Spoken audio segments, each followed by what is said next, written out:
प्रश्न है आपका कि इंडिया में रहने वाले लोग बहुत हार्ड वर्किंग करते हैं, उसके बावजूद सफ़र बहुत करते हैं, पूजा पाठ भी बहुत करते हैं, धर्म ध्यान जप तप भी बहुत करते हैं, फिर भी इतना कष्ट उठाते हैं। और फॉरेन में रहने वाले लोग इतना कोई पूजा पाठ जप तप करते ही नहीं है और उनकी लाइफ कुछ इस टाइप की है कि वो बहुत कम कष्ट उठाते हैं और बहुत जल्दी सफलता पा लेते हैं।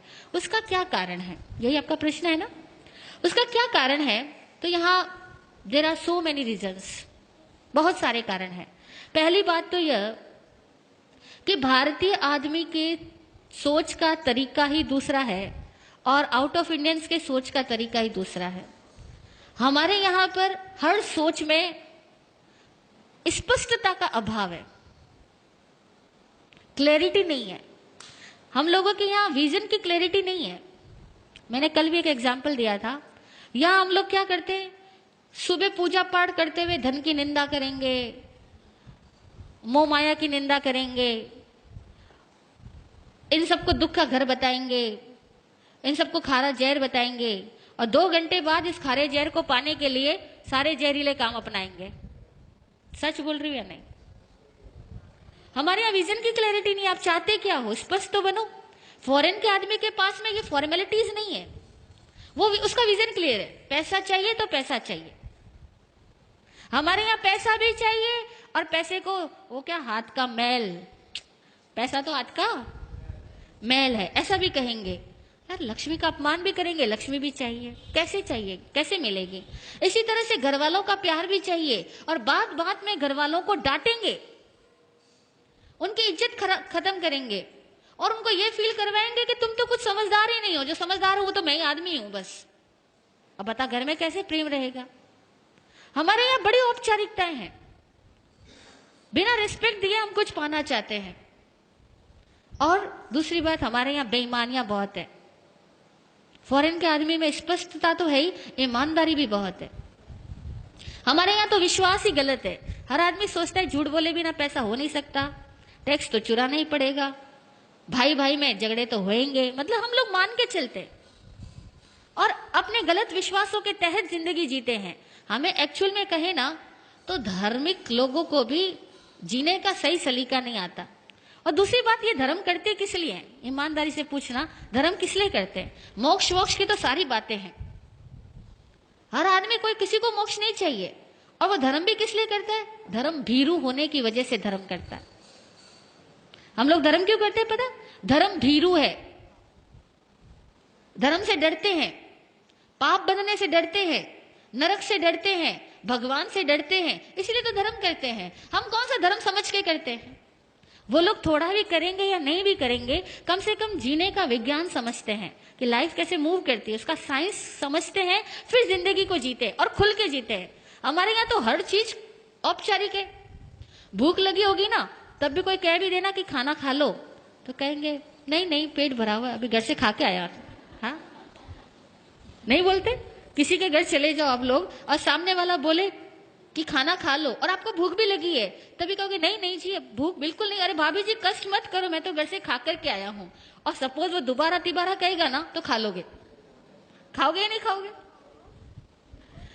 कहने का मतलब यह हुआ कि हमारे यहाँ पर धर्म के नाम पर भी डर चलता है, रिश्वतखोरी चलती है, क्योंकि हम तो भगवान को साफ साफ रिश्वत देके आते हैं। देते या नहीं देते? मंदिरों में जाते हैं, साफ रिश्वत देते हैं, भगवान मेरा ये काम कर देना, मैं ये चढ़ा दूंगा। और पहले चढ़ा करके बाद में चढ़ाने का वायदा करके भगवान से अपने इच्छाओं की पूर्ति चाहते हैं। बड़ी अवैज्ञानिक तरीके से हम लोग भक्ति करते हैं, अवैज्ञानिक तरीकों से धार्मिक क्रियाएं करते हैं, क्योंकि धर्म को हम समझने की कोशिश भी तो नहीं करते, खाली हम रिवाजों को फॉलो करते हैं, लकीर के फकीर बने हुए हैं। तो धार्मिक होने से, पूजा पाठ जप तप करने से कुछ नहीं होता। और अक्सर देखा जाए तो ज्यादा जाप वही करता है जो ज्यादा डरपोक होता है, ज्यादा लालची होता है, जिसको लगता है जितना ज्यादा जाप करूंगा मेरा धन उतना ही ज्यादा बढ़ेगा, मेरी सुरक्षा उतनी ज्यादा बढ़ेगी। अक्सर लोग इसी वजह से जप तप ज्यादा करते हैं और इसलिए करते हैं कि थोड़ा भगवान खुश रहेगा तो मैं जितने पाप कर रहा हूं ना उसका फल मुझे कम देगा। हकीकत है, हम इंडियंस लोगों की सोच ही बड़ी अजीबोगरीब है। इसीलिए हम लोगों का जब तब सब देखा जाए ना तो बड़ा स्किन डीप भी नहीं होता। जरा सा कुछ घटना चेंज होगी ना, सब छूट जाने वाला है। कुछ घर में एक प्रतिकूलता हो गई तो कहोगे हे भगवान, हे कन्हैया, तेरे से तो मेरा विश्वास ही हट गया, तू मेरा कुछ भला नहीं करता। हम भगवान को भी सीधा तिरस्कृत करके आ जाएंगे, तूने मेरा क्या किया, मैंने इतने सालों तक तेरी पूजा की, तूने मेरा किया तो किया क्या। हम लोग कहाँ भक्ति करते हैं। भक्ति कोई हृदय की होती है। अब भक्ति ज्ञान से आए, भक्ति प्रेम से आए तो ये सवाल ही नहीं पैदा होगा। और दूसरी बात, इंडियंस लोग सफर इसलिए करते हैं क्योंकि यहाँ बहुत बड़ा तंत्र खराब है।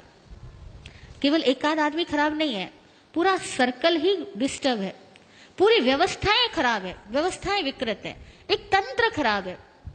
जब पूरा तंत्र खराब होता है ना, तो एक सही, जैसे समझो एक बगीचे के अंदर बहुत ज्यादा प्रदूषण हो, गंदगी इकट्ठी हो, और वहां पे आप गुलाब के पौधे लगाओ, तो बेचारे गुलाब के पौधे अगर 100 लगाए हो तो 90 तो वैसे ही सूख जाने। वो गंदगी उनको पनपने नहीं देगी, खिलने ही नहीं देगी।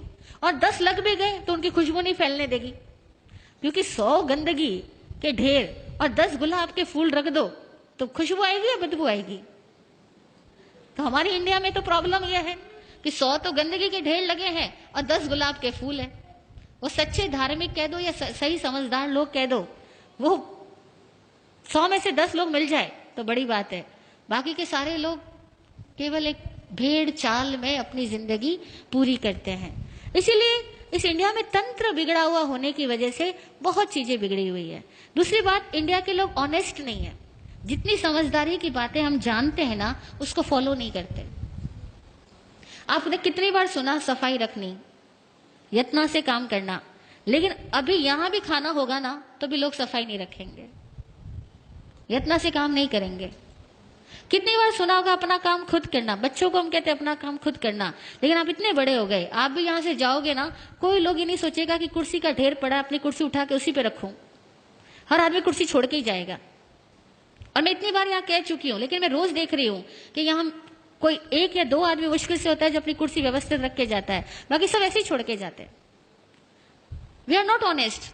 यहाँ लिखा हुआ जूते वहां खोलना, ये हर बार बाहर बैठे हुए आदमी को कहना पड़ता है कि जूते वहां खोलो, आंटी जी यहाँ मत खोलो। क्यों? मतलब छोटी मोटी बातें भी, मैनर्स की बातें भी हमारे पास में नहीं है, क्योंकि हम सारे लोग स्वच्छंदी है। शास्त्र में एक वर्ड आता है स्वच्छंदी, मनमानी करने वाला। हम सारे लोग इस तरह के हैं। हम सब अपनी मनमानी से जीना चाहते हैं। हमें डिसिप्लिन पसंद नहीं है, और कोई दूसरा हमें डिसिप्लिन में रहने को कह दे, उस आदमी से तो मुंह चिढ़ा लेते हैं। उस आदमी से तो अपनी दूरियां बनाना शुरू कर देते हैं, क्योंकि इसने मुझे कैसे कह दिया। हम वहां जाना ही बंद कर देंगे। ईमानदारी की बात है, ये हम साधु इसलिए आप हमें माफ कर रहे हो, बाकी कोई और आदमी आकर के आपको कुछ कह देना, अनुशासन के नियम यहाँ पर, आप कहोगे इस जगह जाना ही नहीं दोबारा। सच है। इसीलिए आसान नहीं है। इंडियंस लोगों को अपने आप को पहले ईमानदार बनाना होगा, अपनी सोच को वैज्ञानिक बनाना होगा, और अपने हर कार्य को सही तरीके से करने की कला सीखनी होगी। तब कहीं जाकर के इंडिया फॉरेन कंट्रीज के लोगों की तरह एक सुलझी हुई जिंदगी जी पाएगा। और कम से कम हमारे यहाँ साधु संत भी, सॉरी टू से, गुस्ताखी माफ, मिच्छामि दुक्कडम, साधु संत भी लोगों को जीने का सही तरीका नहीं बतला पाते हैं। वे भी लोगों को डराते हैं अथवा लालच से भरते हैं, और साधु संतों के कारण भी हमारे समाज की सभ्यताएं विकसित नहीं हो पाती। और ये भी एक बहुत बड़ा कारण है कि साधु संत खुद भी समझदार नहीं होने की वजह से इतनी सारी पब्लिक के लेवल को रेज नहीं कर पाते, और फिर जो वाकई समझदार लोग हैं वो साधु संतों के पास आना भी पसंद नहीं करते। नहीं पसंद करते, उसका कारण साधु संत स्वयं है। तो दुनिया में भारत में इतने ज्यादा सन्यासी है, इतने ज्यादा साधु लोग हैं हर धर्म के अंदर।